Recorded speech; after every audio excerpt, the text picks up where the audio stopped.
Vamos a orar. Padre bendito, gracias por este tiempo. Pedimos que tú nos guíes y en esta última clase poder establecer los parámetros definitivos de todo lo que tiene que ver con la teología práctica, una teología en acción que tiene que ver con los aspectos del trabajo de la obra del ministerio. Esperamos, Señor, que de alguna manera los alumnos se afirmen, Señor, en esto, que va a ser también de alguna manera la ruta que han de seguir en los diversos clases y cursos que correspondan, ampliando estas tareas. Esto se ha visto desde el nivel ministerial práctico, pero también las bases, los principios, los fundamentos también, Señor, tendrán en todo el proceso de su capacitación y formación. Esperamos, Señor, que salgan ministros formados, Señor, de una manera adecuada para servirte a ti. Gracias, Señor, en el nombre de Jesús. Amén. Amén. Amén. Muy bien. Al final vamos a tener quizá una pequeña preguntas que voy a realizar y que hoy quiero que ustedes también me respondan para las tareas que corresponden con respecto a este trabajo. ¿Ya? Y ya. No hay problema, si alguno sale y vuelve y también entra posteriormente, no tendríamos ningún problema de esperarlos en ese aspecto. ¿Ya? Ahora sí. Trabajando, hoy día tiene que ver con el crecimiento de iglesia, ese es otro elemento también, pero como una temática, ¿ya?, de teología, deberíamos plantearnos también una eclesiología, ¿no? Ya creo que les mencioné en una manera cuando trabajamos el aspecto del gobierno de la iglesia, ¿no? Ahí trabajamos ese aspecto. Entonces, ¿de qué iglesia o qué tipo de iglesia o qué tipo de eclesiología debemos asumir? ¿Se acuerdan de eso? ¿Ah? ¿Qué tipo de iglesia entonces tenemos que plantearnos o cómo miramos la iglesia a partir de la tradición presbiteriana? Hemos visto todos los aspectos de conceptos de iglesia. ¿Cuál sería entonces la perspectiva de iglesia que planteamos como tarea desde la Iglesia Presbiteriana de Jesucristo en el Perú?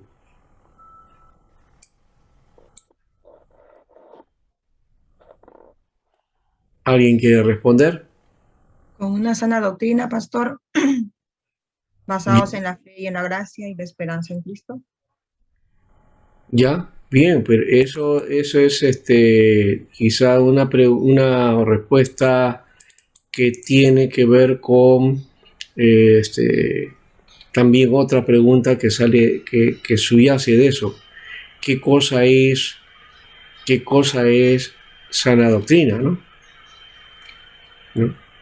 Porque, por ejemplo, si me dices que la iglesia tiene que estar centrada en los principios, ¿no?, de la palabra de Dios, ¿no?, y sujetos al pensamiento reformador, ya me estás diciendo algo, ¿verdad? Entonces hay que pensar desde esa perspectiva, ¿no? Una iglesia de principios bíblicos, ¿no?, con énfasis reformado, ¿ya?, en donde hay 5 componentes, ¿no? ¿Cuáles son? ¿Las 5 Cs? No, las 5 C de la IP Cristo P. Claro, culto. Comunión. Comunión. Ya. Capacitación. Sí. Consagración, capacitación. Coinonía. No. Comunión. Culto, comunión. Culto y colaboración. Colaboración. Comunión, coinonía. Ya, claro, todos lo han hecho como una mazamorra, pero sí. Culto, capacitación, comisión, colaboración y comunión. Exacto, así es. Ya, claro. Claro, ahí está esas 5C, que son los fines de la iglesia, ¿no? De la IP Cristo P, ¿correcto? Culto, capacitación, colaboración, comisión y comunión. ¿Pero qué cosa es eso? ¿Qué son estas cosas? ¿Qué son esas 5C? Son los 5 pilares de la práctica cristiana. O digamos los 5 ejes del desarrollo del testimonio de la vida de la iglesia, ¿no? Ya. Tiene Es que ver la forma que la IP Cristo P ha planteado lo que se llama la misión de la iglesia. ¿Ya? La misión de la iglesia, yo lo encuentro, hay varios elementos ahí, ¿no? Es comunión, servicio, la tarea. Bueno, hay varias, ahorita voy a recordar de todos los detalles que está en la misión de la iglesia, ¿no? Ya, que son 5 también, de alguna manera, ¿no? Ahí está, evangelización, ¿no? Y misión, servicio, ¿no? Diaconía, ¿no? Discipulado, que es la educación cristiana, y la adoración, ¿no? O sea, está en otros términos también, ¿no? Lo que se llama en misión integral, adoración, discipulado, ¿no? Servicio, sería la diaconía, evangelización y misión, la comunión. Esos son los 5 puntos que aparecen acá también, ¿no? De esa manera, ¿no? Entonces, está resumido bajo 5 palabras que empieza con C, ¿ya? Pero ya hemos dicho, es la misma figura, ¿no? El servicio, discipulado,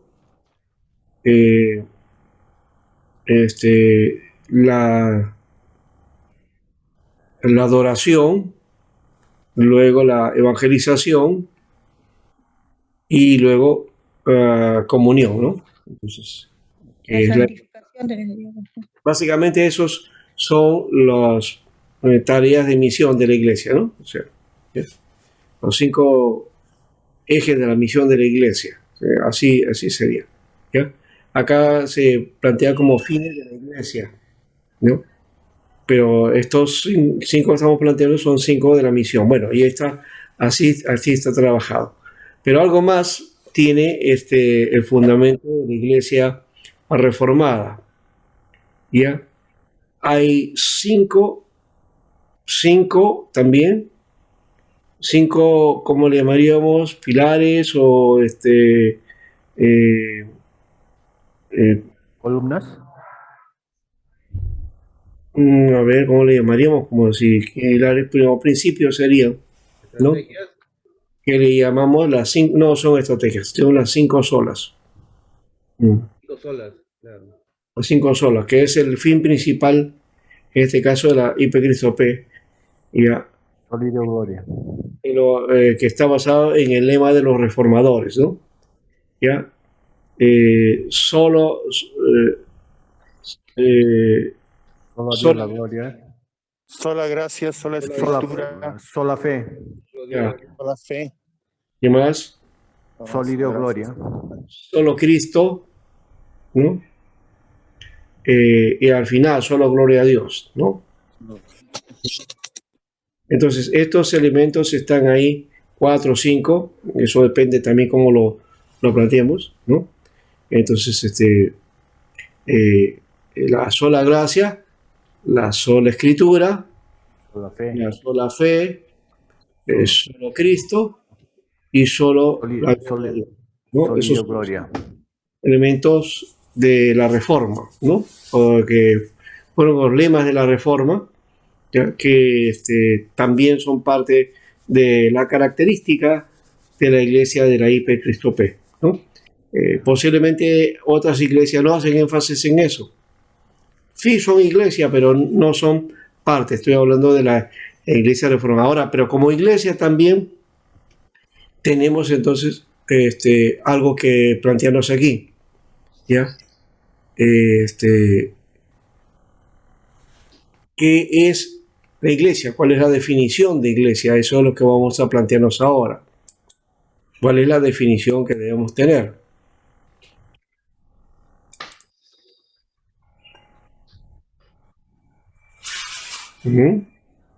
Y aquí está, ¿no?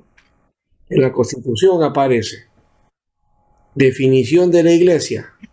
La esposa de Cristo. La iglesia es el pueblo escogido por Dios en toda época y lugar sin distinción alguna, y es una manifestación del reino de Dios, ahora y aquí, como la casa de Dios, el cuerpo de Cristo, el templo de Dios. Lo que mencionó la hermana no es una definición. Que la iglesia es la esposa de Cristo, eso no es una definición, es una característica. ¿Ya? Entonces una definición es otra cosa, ahí está, anoten esa, aquí está, voy a poner más grande para que ustedes lo puedan leer. Ya, entonces esta es la clave, ¿no?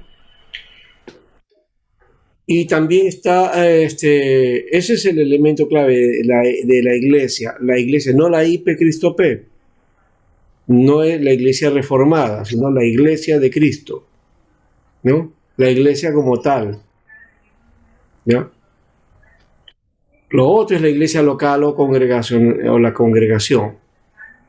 Entonces, la congregación sería una fraternidad de este pueblo redimido, ¿no es cierto?, del pueblo, de la iglesia, ¿no?, con su consistorio, como su propio gobierno para el ministerio, disciplina, organización, actividad y testimonio de acuerdo con las Sagradas Escrituras y en la Constitución acá, ¿no? O sea, en acuerdo a eso. Ya como está dentro de los estatutos de la IP Cristo P, por ejemplo, si no tiene consistorio la iglesia, se le conoce como iglesia no organizada, ¿ya? Pero una iglesia organizada, de acuerdo a la IP Cristo P, entonces es una iglesia local, ¿no? Que es una fraternidad del pueblo redimido, ¿no? No rebuscamos de paso la iglesia de Cristo a nuestra iglesia local. Es solamente una parte, ¿no? ¿Ya? Es una parte, ¿no? Y por eso dice, es una fraternidad de este pueblo. O sea, es una comunidad que se reúne en el nombre del Señor, pero la comunidad grande es la iglesia, que va más allá de la IP Cristo P, que va más allá de la iglesia reformada, que va más allá de la iglesia protestante, ¿no? O iglesia ortodoxa, o la iglesia que haya, ¿no? Entonces, la iglesia de Cristo está más allá de aquellas características particulares que en cada lugar se han formado, ¿no? Y que asumen, y en algunos casos quieren ser la iglesia, ¿no? Y dicen, nosotros somos la iglesia verdadera, ¿no? Roma también dice lo mismo. Y muchas iglesias protestantes también afirman eso, ¿no? Pero su afirmación no implica que sea la iglesia verdadera. La iglesia verdadera es la iglesia escogida por Dios, es el pueblo escogido por Dios, que está en toda época y lugar sin distinción alguna, y que es una manifestación del reino de Dios. No es el reino de Dios tampoco. Es una manifestación, ¿no? Y también es la casa de Dios en cuanto a reunión, cuando están congregados, y es el cuerpo de Cristo, el templo de Dios, ¿no? El templo de Dios. Todos somos templo de Dios como iglesia. No somos templo del Espíritu Santo cada uno en particular, sino que somos templo de Dios en cuanto que somos iglesia. Entonces, en ese sentido, si somos iglesia, entonces también somos templo. Eso no nos inhibe entonces a decir, bueno, como yo soy pequeño y paso desapercibido, y por ahí me doy mis cosas, ¿no? No, toda persona tiene que reconocer que somos templo del Espíritu Santo y estamos consagrados en ese caso, ¿no? Bien. Entonces, eso en cuanto a esto. Lo demás, bueno, eso son parte ya de la cuestión de los estatutos, pero básicamente eso es lo que queríamos plantear, ¿ya? Pero también hay otro elemento que deberíamos tener también como parte de esto, ¿ya? Y voy a ir a eso, a trabajarlo para que podamos redondear la idea, ¿no? A ver, espérenme un ratito para ver entonces algo que es importante. Ya lo encontré. Entonces vamos a compartir también esto. Y es la confesión de Westminster. La confesión de Westminster. ¿Ya? En el capítulo 25 de la confesión de Westminster, ahí va a hablar acerca de la iglesia. Vamos a ver entonces hacia parte de este capítulo 25 para ver qué cosa es lo que nos dice el texto de la confesión de Westminster, que es otro elemento también que debemos tener nosotros.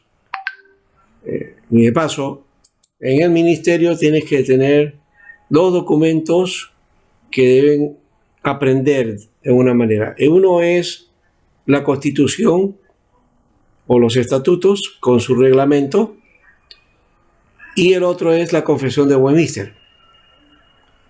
¿Ya? Todo ministro o todo seminarista que está sirviendo en la iglesia debe tener en cuenta estos dos elementos, ¿ya? Si no se tiene esto, no tendríamos toda la tradición reformada, ¿no? Necesitamos entonces tomar en cuenta. Y esto es para enseñar también a la iglesia, para estar al día y de alguna manera tener el cuidado de no llegar a tener alguna situación de error, ¿no? Que nos lleve al asunto de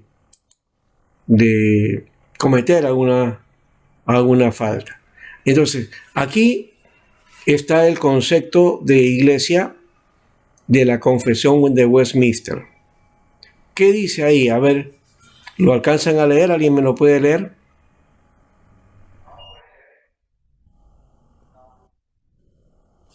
¿Cuál, pastor? ¿El número 5? Aquí está, ¿eh? ¿Lo ven ustedes o no lo ven? Sí, pastor. ¿El número 5? Aquí dice capítulo 25. El 25 Capítulo 25. Solamente el capítulo 25, ¿verdad? Así es. El capítulo 25 corresponde al concepto de la iglesia que la confesión de Westminster declara. A ver. Amén. Capítulo 25 de la iglesia. 1. La iglesia católica universal, que es invisible, se compone del número de los elegidos que han sido, son o serán reunidos en uno, bajo Cristo la cabeza de ella, y es la esposa, la plenitud de aquel que llena todo en todo. Efesios 1:10. Sí, hay otros textos más, pero este es el punto 1 de lo que dice la confesión de Westminster. También hay otro punto también, ¿ya? Pero entonces, en cuanto al carácter de la iglesia invisible, que esto de iglesia visible e invisible aparece como una concesión de la Reforma, por si acaso, ¿no? ¿Ya? Y en las teologías reformadas está este concepto, ¿no? Iglesia invisible y iglesia visible. Vamos a mirar después la iglesia visible, ¿no? Y hay más artículos dentro de este capítulo que se refieren a la iglesia visible, ¿no? Y de la iglesia invisible, ¿ya? Dice que es universal, ¿no? Por eso le da la categoría de católica, ¿no? Entonces, esto corresponde al carácter de la iglesia, ¿ya? Y dice que se compone del número de los elegidos que han sido, son o serán reunidos en uno, bajo la cabeza que es Cristo, ¿no? Es también casi la misma idea de la otra, ¿no? ¿Se acuerdan? ¿Lo han anotado? El concepto que estábamos hablando también habla de los redimidos, ¿no? De todos los que han sido en el pasado, en el presente y futuro, todos los que completan, ¿no? Esos son parte y son la iglesia, ¿no? Y después le da algunas características, dice cualidades. ¿Cuál es? Que es la esposa, que es el cuerpo, que es la plenitud, que lo llena en todo, que lo llena todo, ¿no? En todo. Ahora pasa para hablar de la iglesia visible, que también dice es católica o universal bajo el evangelio y no está limitada a una nación como anteriormente en el tiempo de la ley, ¿no? Porque también el concepto de iglesia de la Reforma pasa por el concepto que le dan en el Antiguo Testamento al pueblo de Israel. Lo toma como iglesia, o sea que la iglesia no empieza en Pentecostés. Eso comienza históricamente, pero para la iglesia reformada, la iglesia no empieza ahí, la iglesia empieza en el Antiguo Testamento, ¿no? O llamado de Abraham, ¿no? Ahí está, y desde Adán inclusive, ahí está la iglesia de Señor, ¿no? Pero acá habla entonces que no está limitada a una nación, como en el tiempo de la ley, sino que se compone de todos aquellos que en todo el mundo profesan la religión verdadera. Ahora sí está hablando ya a partir del Nuevo Testamento, ¿no? Menciona algo interesante acá, un detalle. Así como la hermana habló de la sana doctrina o doctrina verdadera, acá también dice los que profesan la religión verdadera. Y la Constitución de Westminster entonces afirma que la religión verdadera es la iglesia es la que practica la iglesia reformada. ¿Ve? Entonces ahí hay un carácter también denominacional, ¿no? Juntamente con sus hijos, y es el reino del Señor Jesucristo. Y acá dice que es el reino. En el concepto de la IP Cristo P dice que es una expresión del reino, ¿no? Bueno, también le da características, la casa y familia de Dios, fuera de la cual no hay posibilidad ordinaria de salvación. En esto es muy parecido a la Iglesia Católica, cuando dice que solo en la Iglesia Católica hay salvación. Y tienen razón. Tienen razón. Solo por medio de la Iglesia entonces se expresa la salvación. Fuera de ella no hay posibilidad. Ahora, ¿quién es la iglesia? Y ahí viene ya el problema, ¿no es cierto? cada uno se asume la verdadera, ¿no? Entonces, pero bueno, asumiendo la posición protestante reformada de que la religión verdadera entonces es la que expresaron nuestros iniciadores, ¿no? De la reforma, ¿no? Cómo plantearon esa idea. Ahí están los textos bíblicos también para eso. Tercera consideración, dice esta Iglesia Católica Visible ha dado a Cristo, esta Iglesia Católica Visible ha dado Cristo el ministerio. Es decir, el ministerio se lo ha dado Cristo a la Iglesia. Entonces es una iglesia servidora, porque ministerio habla de eso. Ahora, también están los oráculos, o sea, la profecía y los sacramentos de Dios, que en este caso la iglesia reformada, en la mayoría de casos, no es sacramentalista, pero practica los sacramentos. ¿Cuáles son los sacramentos que practicamos? A ver, Santa Cena, profesor. ¿Ya? ¿Y qué más? El bautismo. Ajá. ¿Hay algo más? La vigilia. No, la vigilia no es No. un sacramento, El no, no, no. matrimonio. El matrimonio tampoco. La Para Santa el Cena, el bautismo. ¿Ah? La Santa Cena, el bautismo. Por eso le dije, ¿hay algo más o ahí cerramos? A ver. El evangelio, evangelización. Relación a los enfermos. No. Ya están adivinando, mire, ese no es el espíritu de la reforma. La iglesia reformada solamente tiene 2 sacramentos. Bautismo y la Santa Cena. Claro, esos son los 2 únicos sacramentos. ¿Ya? El matrimonio no es sacramento. En la iglesia católica sí. La evangelización no es sacramento. Es un mandato. Eso es parte de la gran comisión. ¿Ya? Pero no es sacramento. ¿Ya? ¿Qué más? La presentación de niños, que algunas iglesias lo hacen, más se hace en las iglesias fundamentalistas. Las presbiterianas no hacen mucho esto, aunque la IP Cristo Rey sí lo hace, ¿no?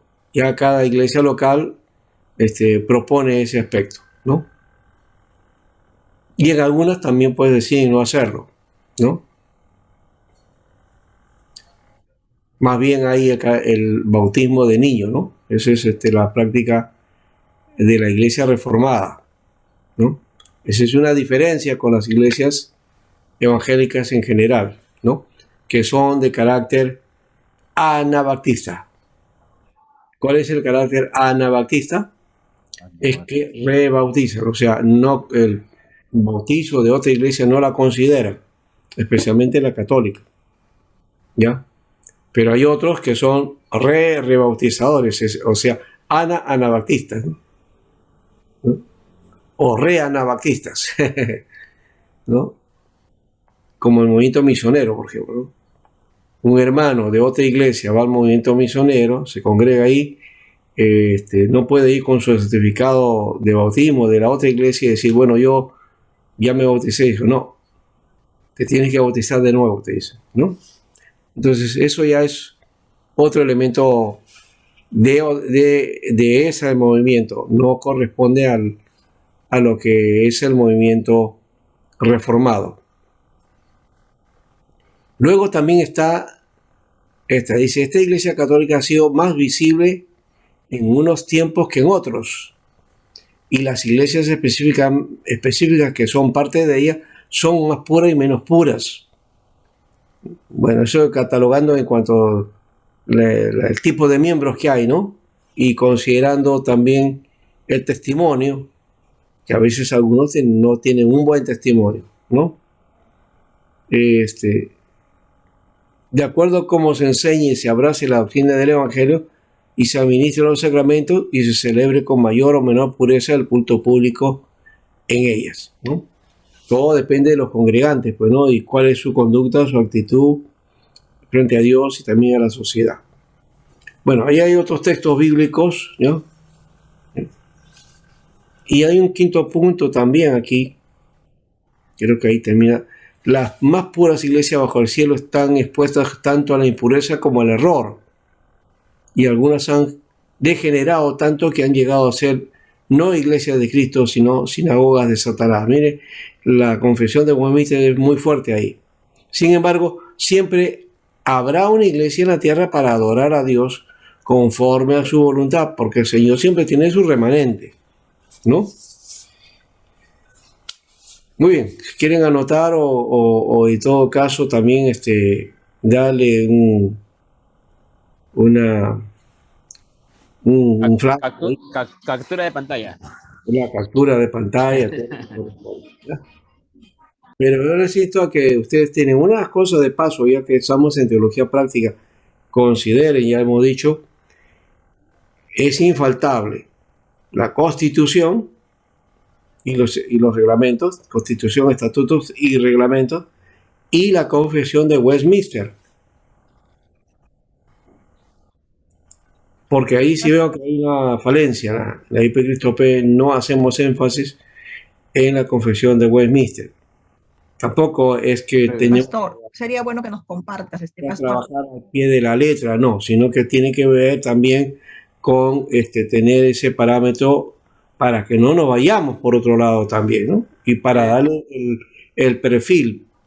Tienen que solicitarle a sus pastores para que puedan leer la confesión de Westminster, la Ya constitución lo de la tienen, iglesia. todos lo tienen, sino que no hemos hecho énfasis en este aspecto del carácter reformado de la iglesia. Entonces, ese es el carácter, ese es el aspecto que hay que hacer. Si fuera otra iglesia, o bautista, alianza o pentecostal, no estaríamos diciendo esto.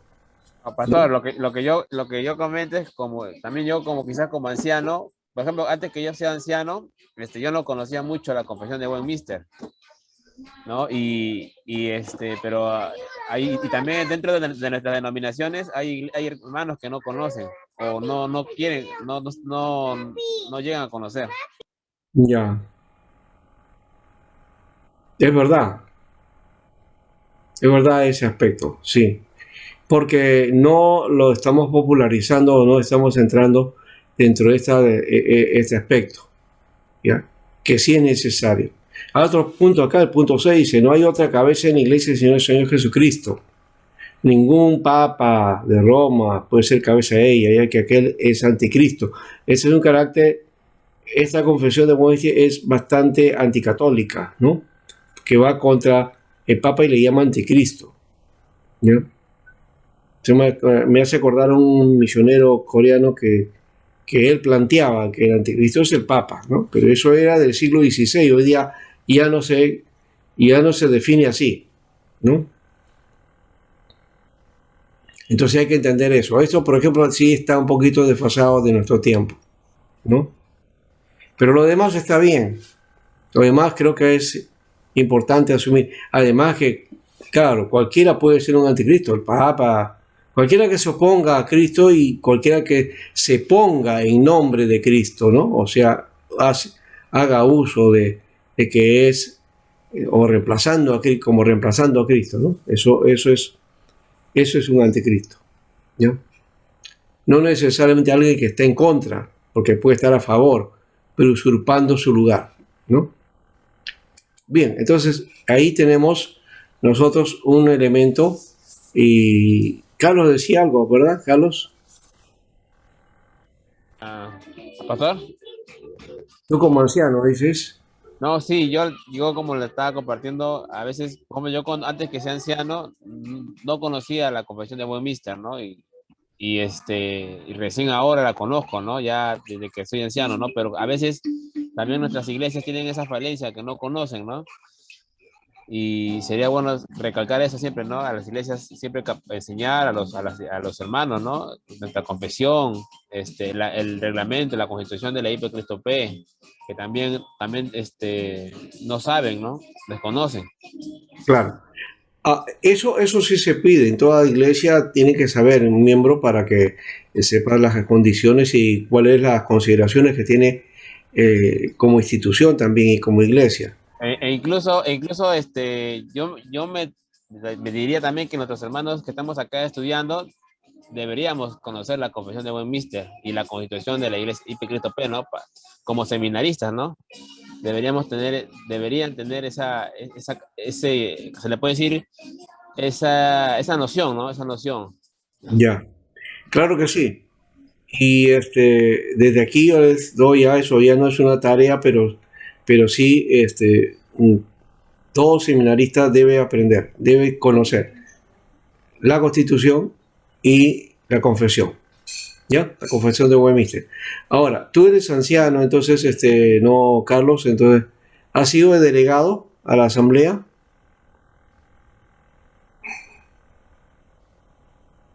Eh, ¿A la asamblea general? ¿Has sido alguna vez? no, pastor, justamente este año creo que sí voy a estar. Ah, ya. Porque en todo caso, yo creo que hay que proponer, porque también, eso es un tema que hay que hablar. No hemos hablado mucho de esto y en algún momento cuando se hizo, bueno, se daba a entender que ya todos, ya conocían y y cada pastor pues hacía su énfasis, ¿no? Pero cuando vemos en la práctica, así como estaba hablando de teología práctica, en la práctica, en la iglesia, está ausente, ¿no? Y solamente está presente para las asambleas, para nuestras reuniones, para los debates, ahí es donde tocamos los estatutos, pero después la iglesia no la conoce, ¿no? Y en cuanto a la confesión, también, mira, nosotros decimos, bueno, ya sí conocen porque enseñamos verdades básicas, sí, pero la confesión viene a ser como nuestras verdades básicas. Todo creyente debe conocer eso. ¿Ah? La Constitución tiene su catecismo mayor y tiene su catecismo menor. El catecismo mayor es para los adultos y el catecismo menor es para los niños. Entonces se debe enseñar en la escuela dominical y se debe enseñar también en la academia bíblica, ¿no? ¿Qué cosa es lo que contiene la confesión de Westminster? Y las cosas que, digamos, tienen de vigencia escritural, es decir, tienen base bíblica, aunque todo lo que pone tiene base bíblica, ¿no? Pero hay algunos elementos que no están, por ejemplo, ese aspecto de acusar a la iglesia de Roma, ¿no?, de una iglesia anticristiana. Ese es un concepto del siglo XVI, ¿no? Hoy día ya no podemos, como institución puede ser que haya unas cosas, teológicamente también, nosotros y cuando enseñamos sectas o iglesia católica también ahí vamos a mirar algunos detalles, errores que tiene, ya. Pero más allá de eso, ya, el asunto está en que es una iglesia que tiene características cristianas y solamente al Señor darán cuenta, ¿no? Ya tuvieron su momento, ya Lutero las acusó en su momento, ¿no? Ya hicieron también su contrarreforma y cada cierto tiempo la iglesia va haciendo eso, ¿no? Haciendo cambios, tratando de adaptarse a los tiempos, ¿no? Pero también existen varias facciones dentro de la Iglesia Católica, así que no hay una sola, ¿no? Aunque parece, ¿no? Por la cuestión de Papa y los cardenales y el magisterio de la Iglesia y la tradición, parece sólido, firme, pero no, también tiene sus tendencias y sus particularidades, ¿no? ¿Ya? La Iglesia Católica, por ejemplo, tiene su lado conservador, tiene su lado ultraconservador, tiene su lado medio, tiene su lado progresista y tiene su lado radical, liberal, ¿no es cierto? Entonces, eso existe en la Iglesia Católica, igual que en la Iglesia Evangélica, también tiene todos esos límites, ¿no? Entonces, la Iglesia de la IP Cristo P es una iglesia evangélica, reformada, ¿no?, que está en ese nivel, ¿no? Esa es su tradición, digamos así, ¿ya? Y desde ahí hace su obra, desde ahí, en esa base es su misión, ¿ya? Solo que no se nota, porque parece cuando los cultos hacemos, parece una iglesia, algunos dicen pentecostal, a otros parece que es una iglesia independiente, ¿no?, con características independientes, o otros parecen una iglesia más conservadora. Eso tiene sus características, ¿no? Pero de todas maneras el énfasis que se hace en las asambleas y en el aspecto reformado, eso es lo que debe ser característica propia y que debe darse también en las iglesias locales, ¿ya? Bueno, este es un elemento que hay que hacer énfasis y bueno, claro, si vas allá, de repente pones una propuesta, ¿no?, para que a partir de la asamblea, entonces todos lean la Constitución y todos lean la confesión de Westminster, todos tengan pendiente eso, porque al final, si no, alguno de ustedes va a ser candidato a ser ancianos o diáconos y tienen que conocer, ¿no?, porque es parte de la IP Cristo P, ya hemos dicho, ¿ya? Esto no es exigencia en otras iglesias. En otras iglesias tienen que conocer sus estatutos, ¿no?, las que ellos tienen, ¿no?, y su confesión, que que básicamente tienen ellos que no están basados en la confesión de Westminster. Amor a tu hermano. La confesión de Westminster viene de la reforma, de las iglesias reformadas. Pastor Alberto, Sí, hermano Pablo. Pastor Alberto, una consulta.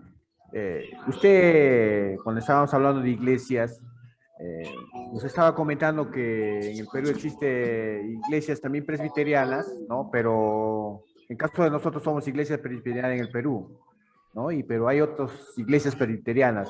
¿Ellos también aplican la confesión de fe, pastor? La confesión de Westminster, sí. Toda. Y es más, ellos son mucho más radicales en algunos casos. ¿Ya? Claro. Y la base de la iglesia presbiteriana es la confesión de Westminster.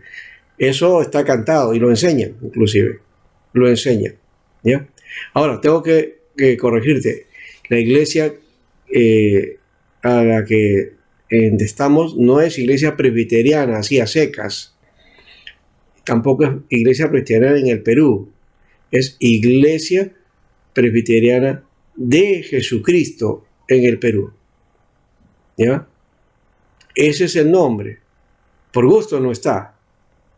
Entonces eso le da una característica que la hace diferente de las otras iglesias presbiterianas. ¿Ya? En el nombre y también en el carácter de la iglesia. ¿Ya? Lo demás, claro, tiene su naturaleza, digamos, su característica reformada. Eso lo tiene. ¿Ya? Las otras iglesias son mucho más, digamos, de esa línea, ¿no?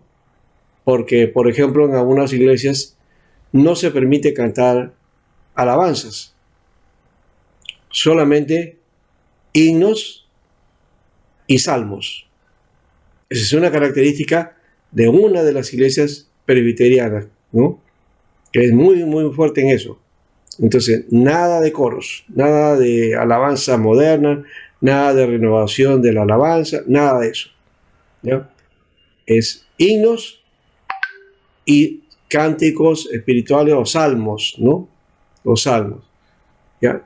Y los cánticos espirituales son los salmos, los cantos antiguos, esos, ¿no? Que cantábamos hace muchos años de las iglesias evangélicas que hoy día se ha olvidado un poco, ¿no?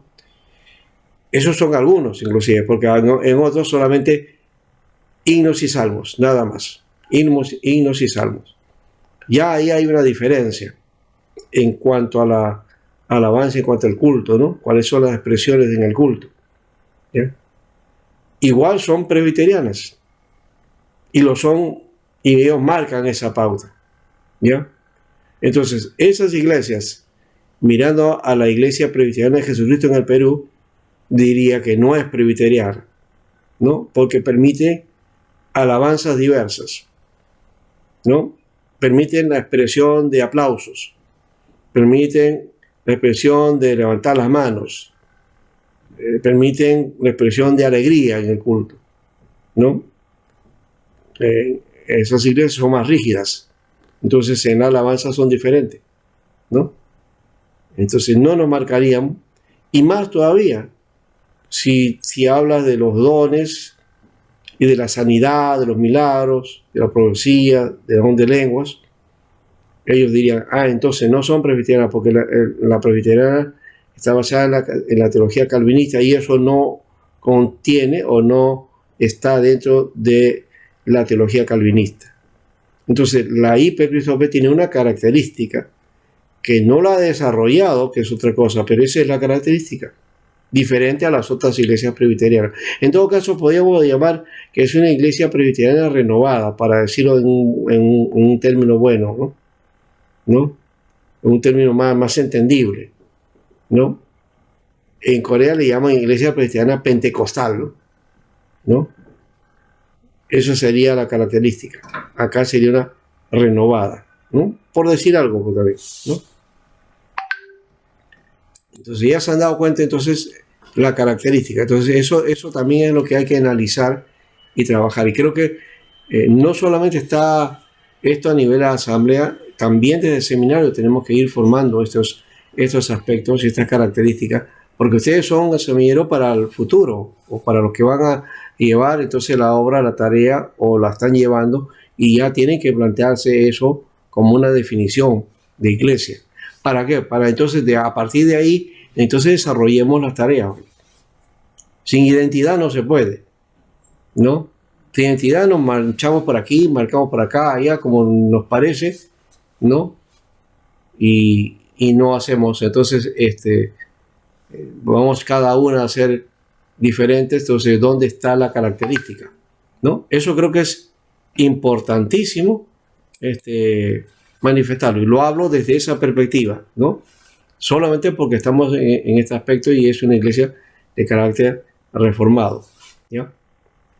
Ahora, si yo hablara desde la perspectiva de la iglesia y en conjunto de las iglesias, ya eso ya tendría otra característica en todo caso, ¿no? Eso ya es otro elemento que no lo voy a dar acá, ya ese es un aspecto que yo lo trabajo por el ministerio y porque yo tengo mi visión con respecto a eso, ¿no?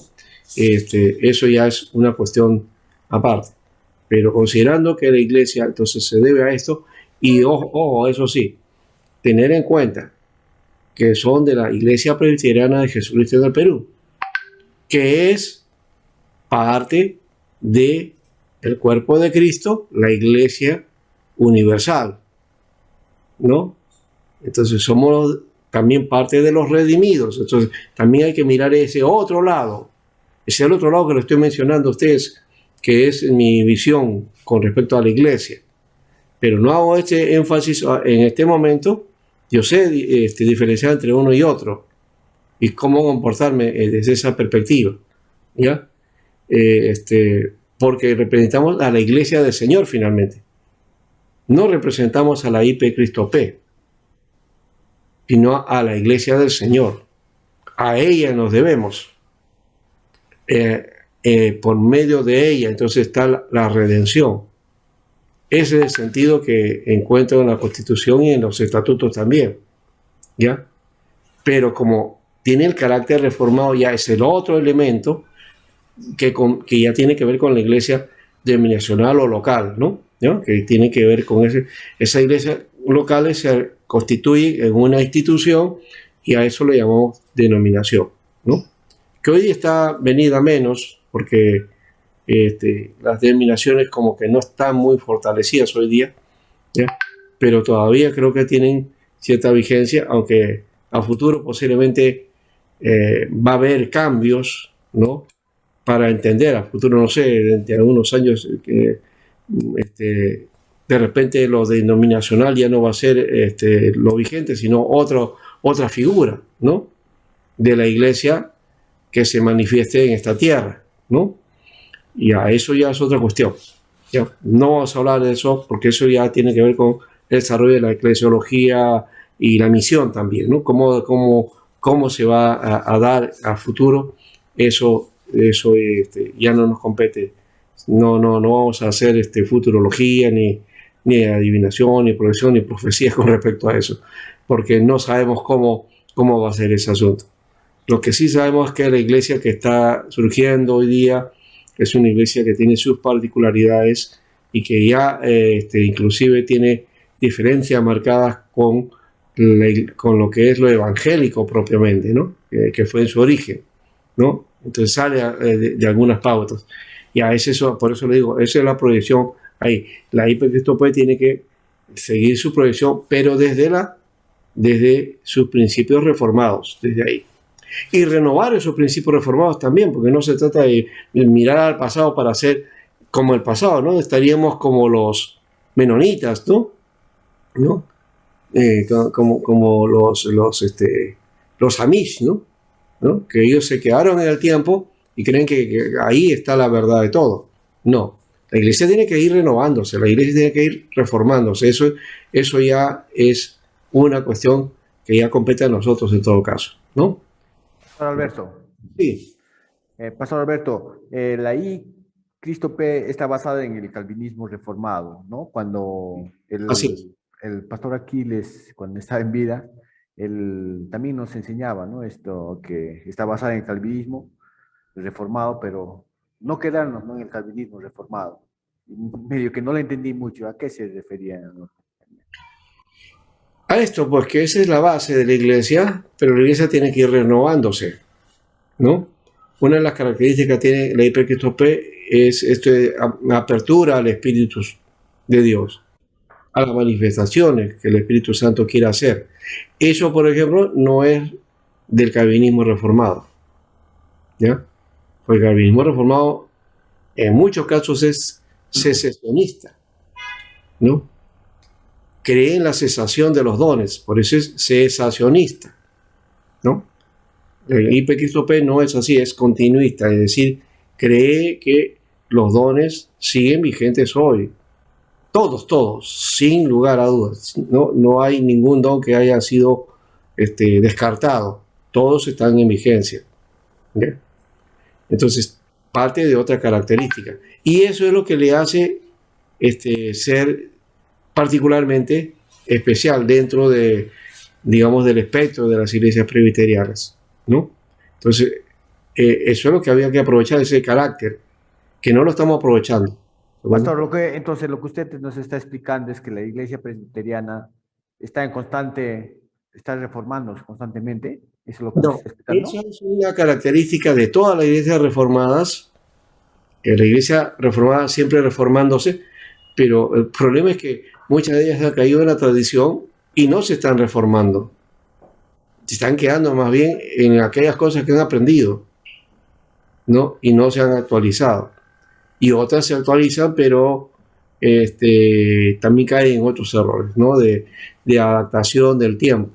Necesitamos más bien, cuando hablamos de la renovación, es que la iglesia tenga vigencia. Ese sí es un problema. Las iglesias que hoy día tienen vigencia no son las iglesias históricas. Las iglesias históricas están pasadas ya, casi nadie le hace caso. ¿Por qué creen que ustedes que las iglesias tratan de crecer, pero es la iglesia que menos crece? ¿No? No tiene la característica evangelizadora, es decir, por ejemplo, los cultos de la iglesia y de la hipercristopé no hacen llamados para salvación, no se hace ese llamado. Esa es propia de qué cosas, de las iglesias pietistas, de las iglesias que hacen énfasis en la salvación, en la evangelización en el templo. La evangelización de la cual la iglesia propone es hacer un discipulado persona a persona, ¿no? Invita a la gente y comienzan a enseñarle, instruirle, hasta que la gente, ella misma, entonces toma su conciencia y decide luego aceptar la fe. Esa es la práctica, y ahí así se hace presbiteriano, ¿ya? Pero las otras iglesias no, las otras iglesias son muy proselitistas, buscan llenar, ¿no? Y van creciendo. Ahora, ¿cuánto de efectividad es eso? Si son salvos o no, la gente que va ahí es otro asunto. No, eso no me meto.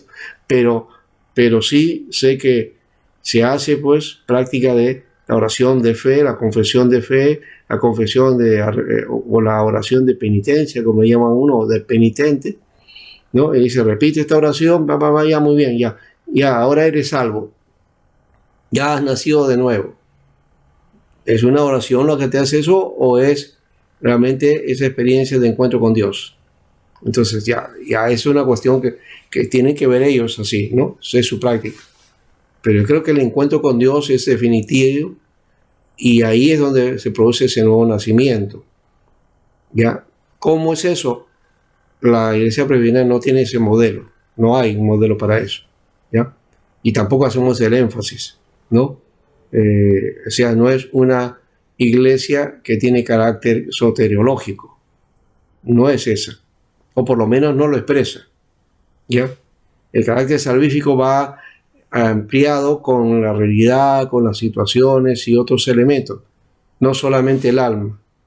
¿No? O sea, nuestro mensaje no es rescatar a la persona que está en el infierno, que está condenado, para que se vaya al cielo, ¿no? Esa es una característica de las demás iglesias evangélicas, que hacen énfasis en eso, salvar el alma, ¿ya? Pero no están preocupados por las necesidades, la situación, el sufrimiento, el dolor que puede estar pasando la persona, o esa alma, entre comillas, ¿no? Porque al final es una persona, ¿no? Entonces ellos dicen, no importa que lo que te esté pasando, lo importante es que has salvado tu alma y ya tienes la vida eterna, y allá en la eternidad ya no vas a sufrir. Eso también es un escapismo de alguna manera. Hay necesidad también de plantear qué elementos podemos ser como iglesia, ¿ya? Como salvos, ¿ya? Y cómo hacer y vivir esa salvación ahora, que era la preocupación de Pablo. La salvación de Pablo no era si pierde la salvación o no. La preocupación de Pablo era perseverar en la salvación, cómo vivir como salvo en esta tierra, ¿no? Cómo hacer digno del Evangelio y cómo hacer que el Evangelio sea digno con nuestra propia vida. Ese es el elemento que decía Pablo. La preocupación de la iglesia evangélica es solamente rescatar el alma, ¿no? Está perdido en sus pecados y no sé cuánto, y hasta condenado. Bueno, lo vamos a liberar del infierno, ¿no? Entonces, ese es el énfasis que hace, ¿no?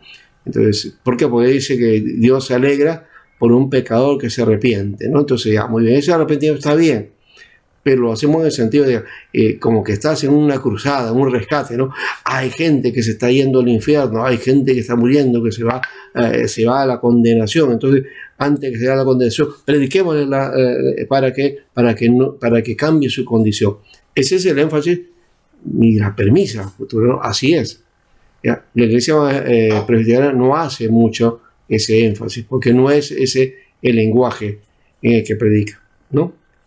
Y si hay algún pastor que lo ha hecho, pero no es mucho el énfasis, ¿no? Entonces, no se llama para salvación, ¿ya? Esa es la diferencia en todo caso, ¿no? Y creo que de repente hasta podríamos hacer esa práctica de culto las veces que se pueda, o que haya gente que no conoce al Señor y esté ahí presente, entonces para predicarles, evangelizar y hacer esa posibilidad, pero no siempre, ¿no? No siempre. Entonces ahí hay una diferencia. Por eso es que estas iglesias que hacen ese énfasis dicen, las iglesias presbiterianas, ellos no predican el evangelio, ¿no? No saben ganar almas, ¿no?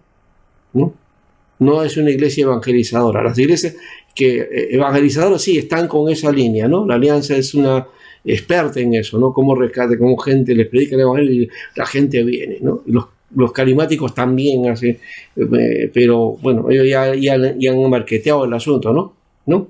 Ven a Cristo y como hacen énfasis en ese aspecto, ya, reciba a Cristo en tu corazón, ya la palabra ya está, ya recibiste a Jesús en tu corazón, ya eres cristiano, ¿no? Y ese facilismo también, esa es otra situación que no va a eso, ¿no? Tiene que haber entonces conciencia de eso, ¿ya? Eso apareció dentro del wesleyanismo, de los movimientos de santidad, del movimiento pietista. Ahí hubo ese énfasis, pero también era convulsión. O sea, la gente se entregaba al Señor como vida, ¿ya? El corazón era tocado y oraban y clamaban a Dios, ¿ya? Y se convertían. Y esa conversión eran reales porque el cambio era real, ¿no? Había una transformación, ¿ya? Ese sí debería ser el énfasis que debemos hacer, porque necesitamos que la gente pues tenga una experiencia genuina de parte del Señor, ¿no? Entonces no apresurar ahí fácilmente para tener un número en la congregación, ¿no? Bueno, esa es parte del asunto con respecto a eso, ¿no? Entonces ya entraríamos al tema que es el crecimiento, ¿no? ¿Cómo hacer entonces crecer a la iglesia?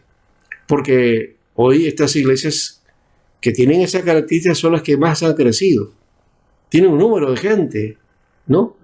Y los animan y luego el culto muy bonito y énfasis, reuniones aquí, allá, y programas de discipulado, programas de reuniones, no sé, hay otras cosas que van captando, ¿no? Le van dando ya un perfil, ¿no?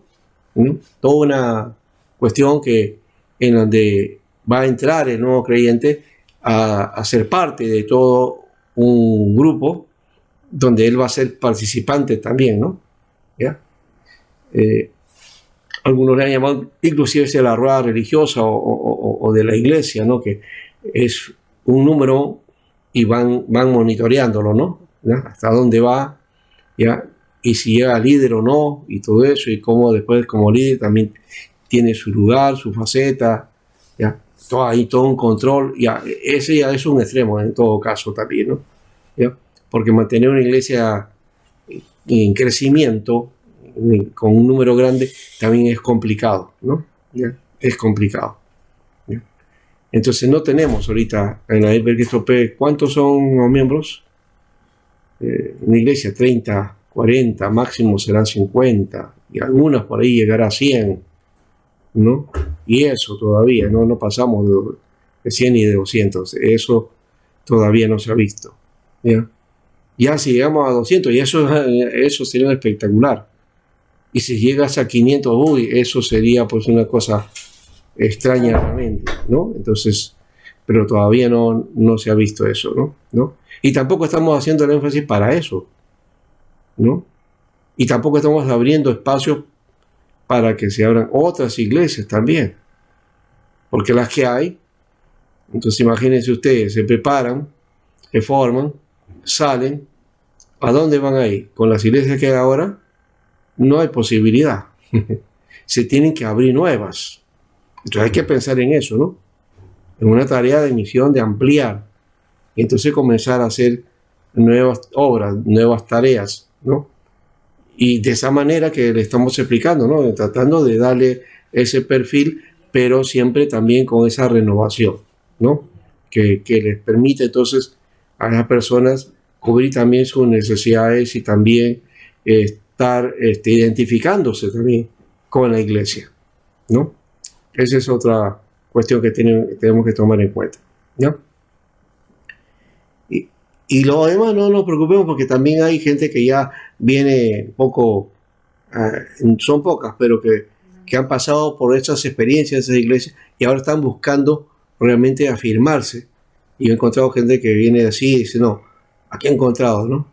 Y ya me he convencido, ¿no? Que la iglesia, esta es lo correcto. Dice. Entonces vienen así, vienen como un pastor que era pentecostal y ahora está muy reformado, ¿no? Que está por Chimbote. ¿Ya? Y entonces él está armando todo eso, hizo contacto con nosotros por ahí, tanto se comunica conmigo, pero que él quiere promover, ¿no? Eso. Entonces está tratando de hacer la tarea así. Bueno, ojalá que todavía esté, no sé nada de él, cómo es, porque por medio de la pandemia pues nos hemos acortado, ¿no? Bien, ¿algo más? Pastor, una pregunta. Sí, hermana Aide. Pastor, y entonces, ¿dónde quedaría este Mateo 28 sobre la gran comisión, la responsabilidad que nos dejó Jesucristo? Ya, la gran comisión muchas veces se ha reducido a solamente evangelización, pero una evangelización soteriológica que tiene que ver con solamente salvar el alma. Pero la gran comisión no dice eso. Desde esa perspectiva, la iglesia presbiteriana de Jesucristo está dentro de eso, por eso ustedes son los principios. ¿Cuál es la comisión, no? Comisión. Esa comisión tiene que ver con discipulado, evangelización. ¿Correcto? Sí hace evangelización, pero no bajo un modelo. Hay un modelo que ha hecho vigencia y que todos creen que ese es el verdadero modelo de evangelizar, ¿no? De ganar almas. No es la única forma. No es. Es una sola. Y hemos reducido la evangelización a ese modelo. Si una iglesia no hace eso, entonces no está en la gran comisión. Es como usted está expresando ahorita, ¿no? Entonces no estamos haciendo la gran comisión. No, sí estamos haciendo, porque la gran comisión, ¿qué dice? Y hacer discípulos en todo el mundo. a todo el mundo. ¿Ya? Y en el texto original dice, yendo a hacer discípulos. ¿Cuál es el énfasis? Hacer discípulos a todas las naciones. Claro, bautizándoles en el nombre del Padre y del Hijo y del Espíritu Santo, ya. enseñándoles que guarden todas las cosas que os he mandado, y he aquí yo estoy con vosotros todos los días hasta el fin del mundo. Muy bien. En ese texto encuentra algo de evangelización al estilo que se hace hoy día. Ganar almas, sacar las almas del infierno para que vayan al cielo, ¿no? Quitarle el poder a Satanás. ¿Hay eso ahí? No hay nada de eso. Dice, hacer discípulos, que incluye evangelizar, sí, que incluye traer a la gente a los pies de Jesucristo, sí, para que tengan un encuentro con Cristo, sí, pero luego dice, enseñándoles, hace énfasis en eso. ¿Ya? Ahora, por ahí me dice, no, es que no. En Pentecostal, los carismáticos se agarran de Marcos 16, ¿no? Y predicar el evangelio a toda criatura. El que cree será salvo, el que no cree será condenado. ¿No? Claro. Ese es el otro lado. Ese es el otro lado. ¿No? Marcos. ¿Ya? Pero no es, ese es el énfasis que se hace. ¿Ya? Y de paso también, si vamos a un manuscrito, ese texto no está en el original. Pero más allá de eso, ya, sí, vamos a dejar ese aspecto. Ya. Esa es una parte de la misión. Es una parte de la comisión. ¿Ya? La comisión entera está en Mateo 28. ¿Ya? En Mateo 28. Y también está en Lucas, por si acaso. En Lucas también está. O sea, en Éfeso está en Lucas y también está en Juan. En el Evangelio de Juan. En los No cuatro evangelios. palabras, pero está. ¿Ya? Por ejemplo, miren lo que dice acá. En el Evangelio de Lucas, dice de esta manera.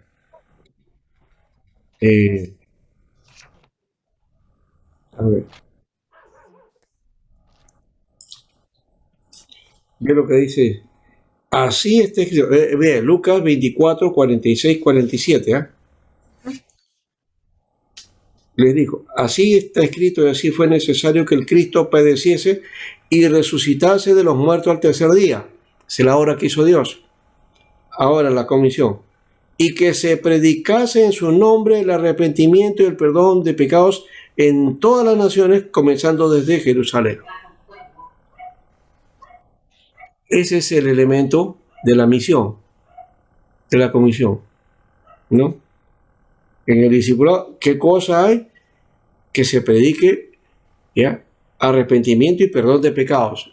Eso sí, eso es parte también del discipulado, ¿correcto? Y es necesario hacer énfasis en eso, ¿no? Para que la gente se arrepienta, correcto. ¿Ya? Y tenga entonces un verdadero encuentro con Cristo y un hecho concreto de salvación y de transformación. Y luego también está en Juan, ¿ya? Y fíjense, no hace énfasis, Lucas no lo hace como orden, no lo hace como un mandato, sino que simplemente está como una acción, ¿ya? Y a ver,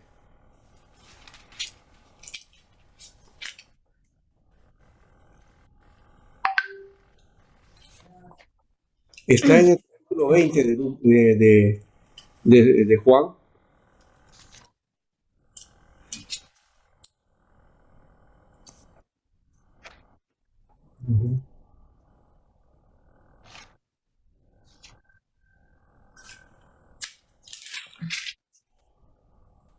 Apacienta mis ovejas, 21, pastor. Bueno, eso es la orden que le da a Pedro, ¿ya?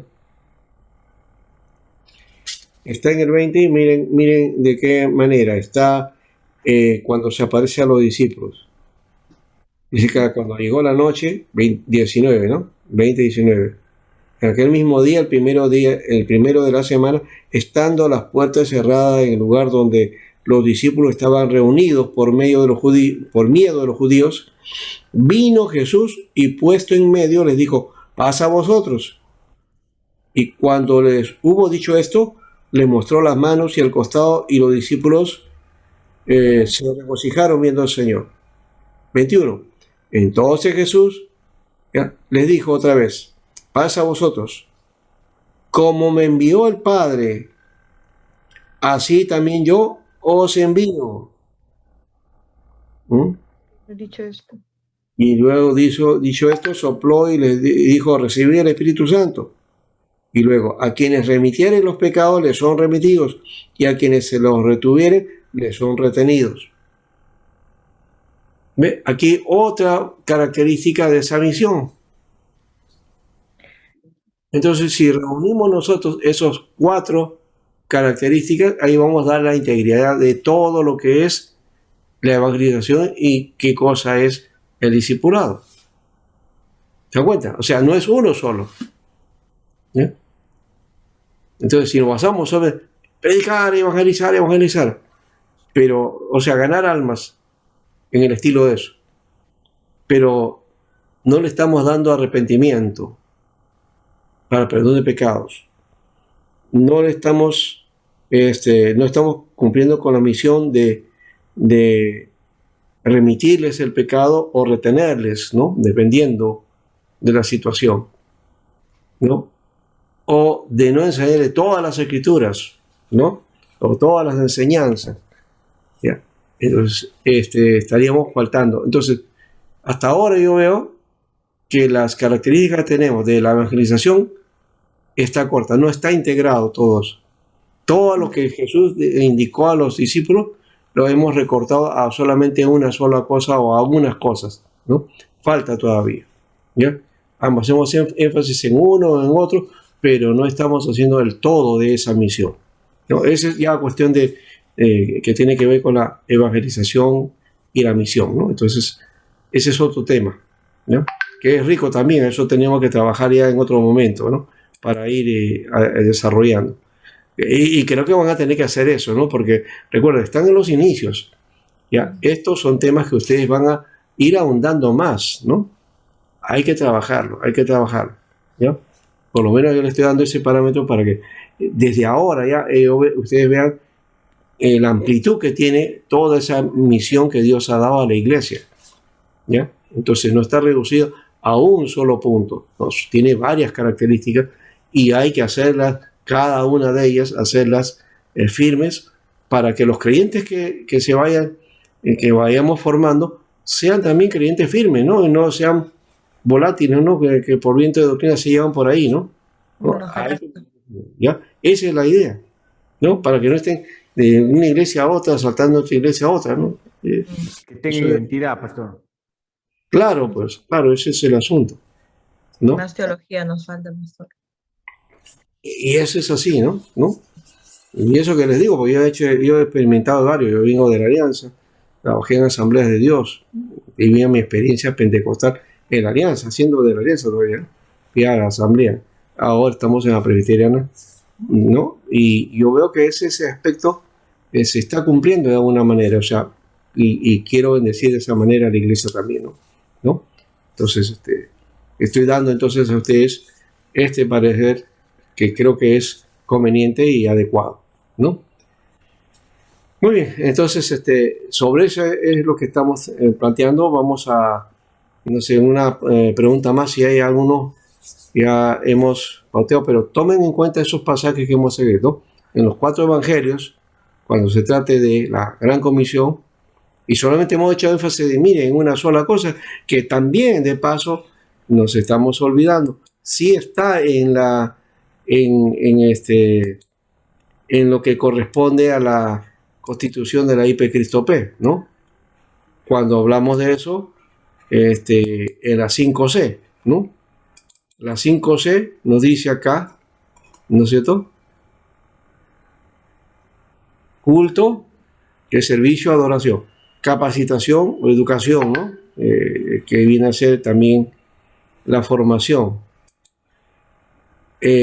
Trabajo diaconal, el servicio diaconal también además, Y acá está, evangelización y misión, ¿eh? ¿Ya?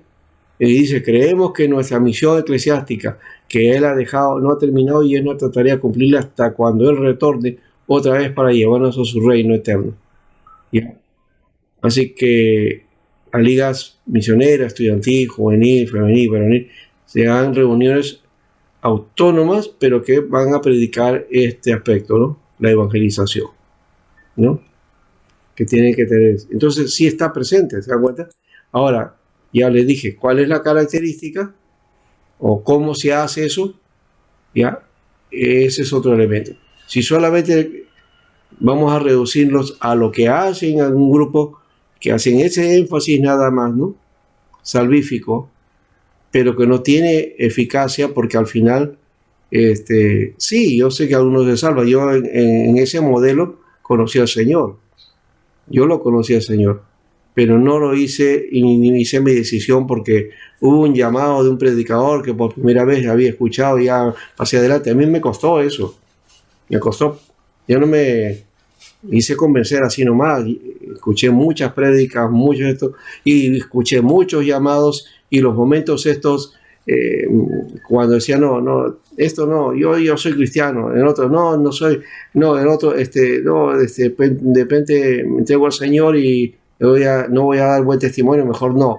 En otro ya, no, soy pecador, tan pecador que no creo que Dios me recoja. Y al final decidí y me di cuenta que sí, era pecador, pero Dios sí me estaba hablando. Entonces ahí fue todo un proceso, se dan cuenta, no es una cuestión automática, a eso me refiero. Que es lo que a veces queremos, ¿no? Ya predico el evangelio, y de pronto ya, ahora le saco la decisión, ya eres creyente, ¿no? Después el hombre está así, no sabe qué hacer porque no sabe que, no, uno tiene que ver con convicción, con seguridad de que es. Y no importa si la persona viene 2, 3, 4, 5 veces a la iglesia y todavía no se convierte. Ya, es poco a poco Dios va a ir hablando hasta que su corazón entonces toque el Señor y ese corazón venga a Dios, ¿no? Esa es la idea, ¿ya? Ese es el sentido que le estamos hablando, por eso que... Ahora, no estoy diciendo que no haya gente que a la primera que le escucharon, ya sí, decidió y se entregó y nació de nuevo. Sí, yo conozco casos así, y son hermosos casos también, pero no son todos, ¿no? Porque no toda la gente reacciona de la misma manera al llamado o a ese llamado de parte de Dios, ¿no? Si escucha la voz de Dios, perfecto, ¿no? Y en algún momento va a hacer. Quizás ahí había que aplicar lo que es la parábola del buen sembrador, ¿no? Que tiene que ver con la buena tierra. La buena tierra. Y esa tierra hay que abonarla, pues no hay que trabajarla.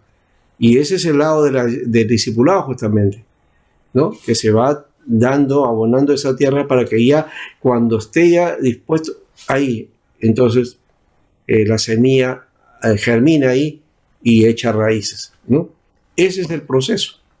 ¿Ya? En mi experiencia fue así y creo que en otros también puede darse automáticamente, también puede ser, pero no siempre es automático, no siempre es así, no es mágico, no hay oración, no hay poder, no hay una cosa que se manifieste así, ya, ahora sí, habla cada ya ahora ya eres nuevo creyente, ¿no? Las palabras mágicas, ya, así no es la cosa, ¿no? Esa es una cuestión que hay que tener cuidado, mucho cuidado. Muy bien. Vamos a entonces tener nuestro espacio si ya no hay otra pregunta.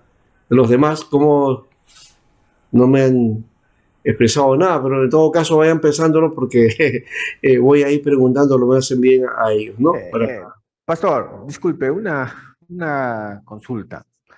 No le entendí bien sobre el discipulado. O sea, usted está explicando que el discipulado, la iglesia presbiteriana, nosotros debemos practicar de persona a persona. ¿Eso Sí, es lo que le entendí? sí lo hace de alguna manera, o sea, a modo de entablar amistad, ¿no? A los primeros. Así se hace. Por lo menos he visto ahí, en la iglesia presbiteriana es así. Una persona viene, entonces se le da el saludo y se le presenta a la congregación. ¿Cuánto está bien? Muy bien, bienvenido, no sé cuánto. Y entra alguien y le hace contacto y comienza a conversar y así, se hace amigo. Poco a poco. Después, si viene la siguiente, también ya, poco a poco, ya, hasta que luego se le invita a otras, a los estudios, se le invita a otros tiempos con la congregación, ya, y luego, cuando menos piensa, ya quiere bautizarse, ¿no? Ya quiere integrarse. Entonces es como un signo de que ya quiere seguir al Señor, ¿no? Esa es la idea. ¿Ya? En otros casos sí hay una decisión, ¿no? Propia, dice, ya quiero recibir al Señor, quiero que el Señor perdone mis pecados, ya. Eso también, ¿no? Eso se da, pero se da en el camino, al estilo Felipe con el etíope, ¿no? Así. Correcto. Sí. Lo otro que se hace también que es común, bueno, eso también vale, ya hemos dicho, no lo estoy rechazando, no estoy diciendo que no, sino que no abusemos de ese modelo porque no es el único. ¿Ya? Hay muchas formas. Dios tiene su multiforme sabiduría para tratar a las personas. Y eso lo vemos en Jesús también. Jesús cómo trató a la samaritana, cómo trató al publicano, cómo trató a Zaqueo, cómo trató al gadareno, cómo trató a María Magdalena, ¿no? Cómo trató a Juan, a Lázaro y sus hermanas, ¿no? Cómo trató a Jairo. O sea, son diferentes formas. O sea, no hay una forma, no hay un modelo que el Señor nos dio. Ya, esta es la forma en que tiene que hacer, ya, para evangelizar. No, hay diferentes formas que el Señor trató y que la gente pues vino al Señor, ¿no? Y lo siguió. ¿Ya? El Señor en ningún momento, a ver, levante las manos, ahora vengan acá, vamos a hacer la oración de salvación, de arrepentimiento, ya. No. Lo único es que arrepentidos, ¿no? Arrepentidos porque el reino de los cielos se ha acercado. Ese fue su mensaje. Punto. Y eso está por medio de la predicación. La predicación y la enseñanza. No lo olviden eso, ¿ya? Gracias. Ahora sí, vamos al descanso.